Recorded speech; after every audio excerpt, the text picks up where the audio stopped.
Hey guys, welcome back to another video.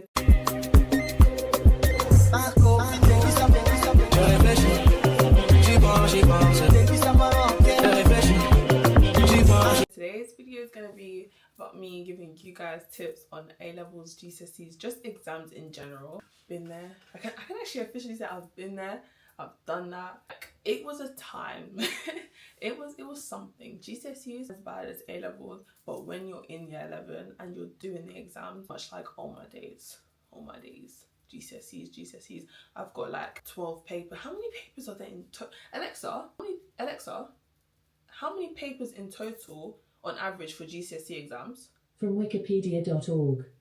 While a GCSE student in 2016 had an average of 18 exams to prepare for, 18? totaling 24 hours and 30 minutes. Oh, okay. Alexa, the average exam... Turn off. I actually wanted to hear what she had to say after. Turn off. I wanted to hear what she had to say after because it sounded a bit interesting. But 18 exams, average. I know there are people who do more stuff. Me, I did maths. Obviously, I did maths, the sciences. I did combined science, so it wasn't triple, so it wasn't like biochem. It's combined. English language, English lit, PE history, sociology, and French.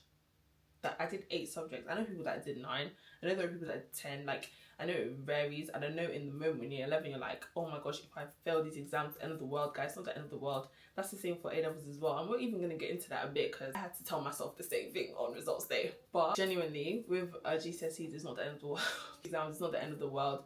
Literally just take every exam as it comes. I hope you guys have really started revision. I know there are people out here who are like, oh my gosh, I don't really feel like I'm doing exams, but I feel like it will hit me once and 1 week before my exam. No, if it hasn't hit you yet, whatever that feeling is, you need to start revising. You need to be looking at your notes because GCSEs especially, so much to go over. I don't know how with English language or literature, just English in total, they think it's okay to give us short stories, poetry. I was even lucky, I didn't even have to do short stories. I just had to do poetry, Macbeth, and Great Expectations.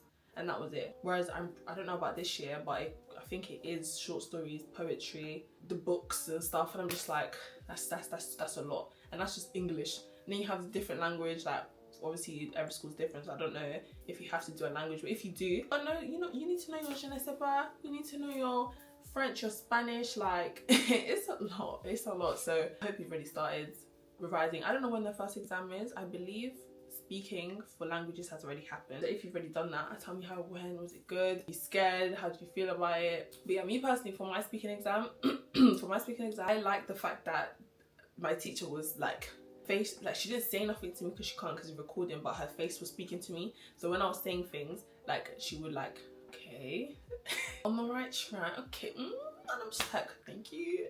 Me being Congolese, maybe it's a bit of a cheat code because I did French and I'm Congolese, but don't get it wrong, I had to work just as hard as those non-French speakers because I don't speak French at home. Just because we like intermix Lingala and French does not mean I'm a French speaker. But still, English isn't my first language, but we're going to talk about that. Exams are not the end of the world. Results day as well. I feel like that's even a whole video in itself. Navigating results day. I feel like that's a whole video in itself. Like, that's something else. But yeah, honestly, just every time you do a paper, you need to do your hardest. Try your hardest. You don't know what the grade boundaries are even going to be like, especially with A-levels. Oh my days. A-levels are the biggest scam on earth.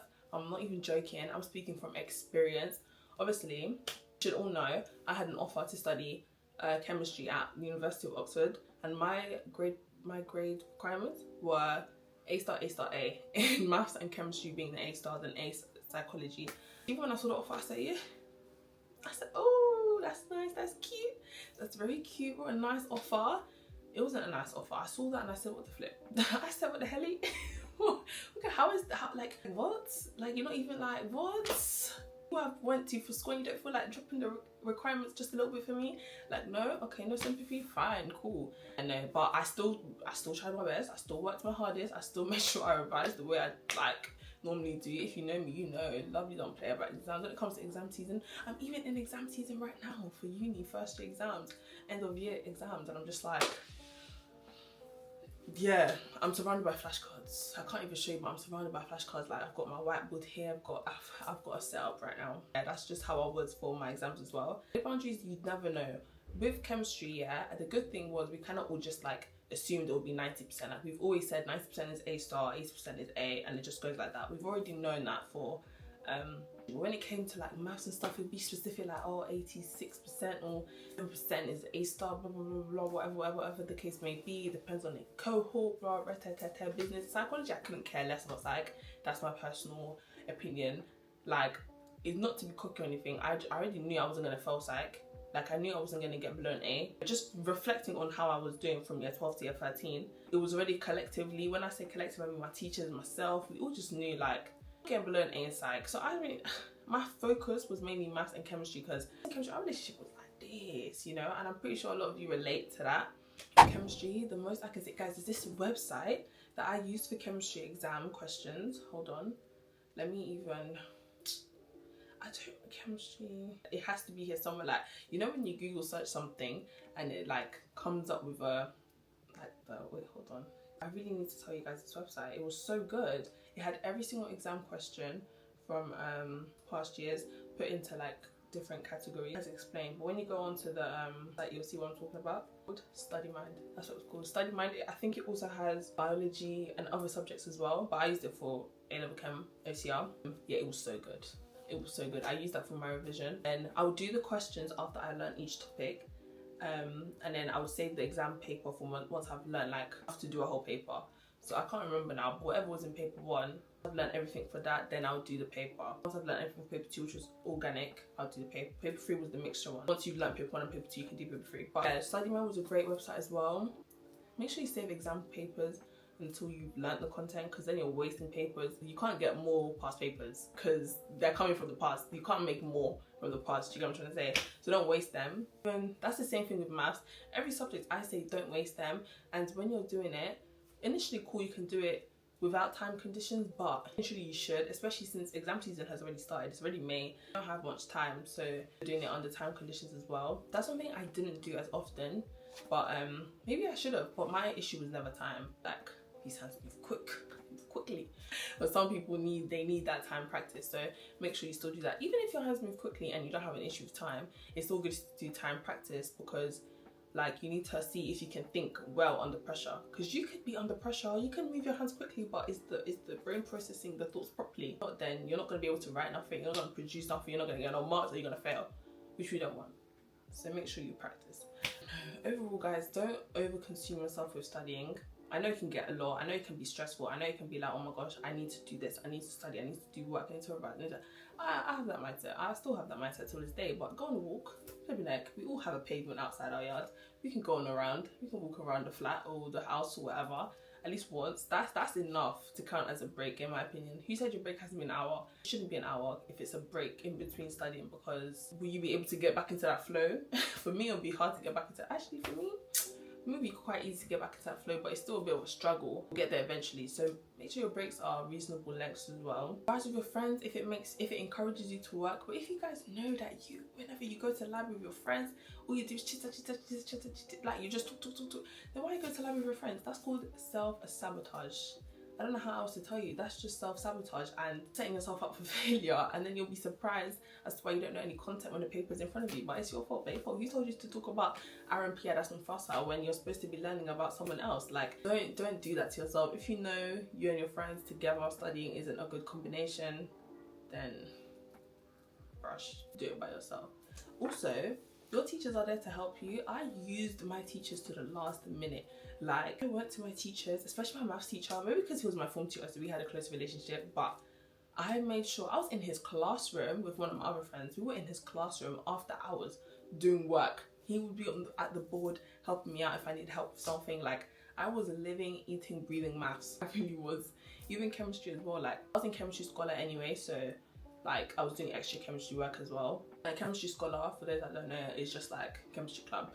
For those who wanted to go to Oxbridge, you have to be part of chemistry scholar, and then from there you do application, blah blah blah blah. I was doing work outside the classroom as well. A lot of people, I see on TikTok, a lot of people say that they didn't really do many hours outside of school because they used their school hours, like the free periods and stuff, to get their revision done. If that works for you, it works for you. If it doesn't work for you, then do that.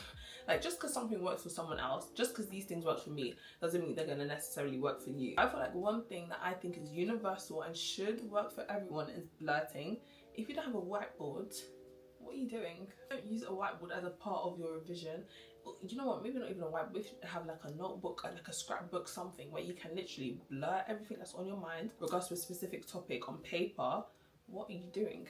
That to me is the most effective way, even if you don't write flashcards, because right now, yeah, Lovey doesn't even have time to write flashcards on her topic. Like, I'm learning out of my booklets from uni. Like, I'm learning out of these, and the laptop is there with the uni book sitting there for physical chemistry. That's how I'm learning, but I'm using my whiteboard so I can blurt the information out, because I know I don't have time for flashcards. You guys probably are in the same situation, so use your whiteboard. Like, genuinely, use your whiteboard. Go on Amazon, find you a cheap little whiteboard. You can even go to, what's this place called? The Works. The Works? Yeah, that's what it's called, The Works. And you can get like a £3 whiteboard and whiteboard pens and just blah blah blah. It doesn't have to be a big whiteboard, you just need a whiteboard. I would recommend that over a scrapbook, because that's wasting paper. We want to save the trees. Oh, I don't know if this is true, yeah, but I have this thing where having a whiteboard in every exam that I go to, not a whiteboard, sorry, a water bottle in every exam that I go to is very useful. Now, you guys probably think, what am I talking about? Like, I would always, there are just some things that I always take. I always take 2 pens, whiteboard, and a, why do I keep calling it a whiteboard? That's exam stress getting to me. Water bottle and a pencil into an exam. I didn't need a pencil, I don't need a pencil, but the 2 pens and the water bottle was essential. I feel like the water bottle just sitting on my table, it just set something up for me. Like, it just made me feel like you're in that exam mode, lock in. I don't know what it is. I think it's a mental thing. I think it was something that told me I'm about to take this exam, like you're about to ace this paper.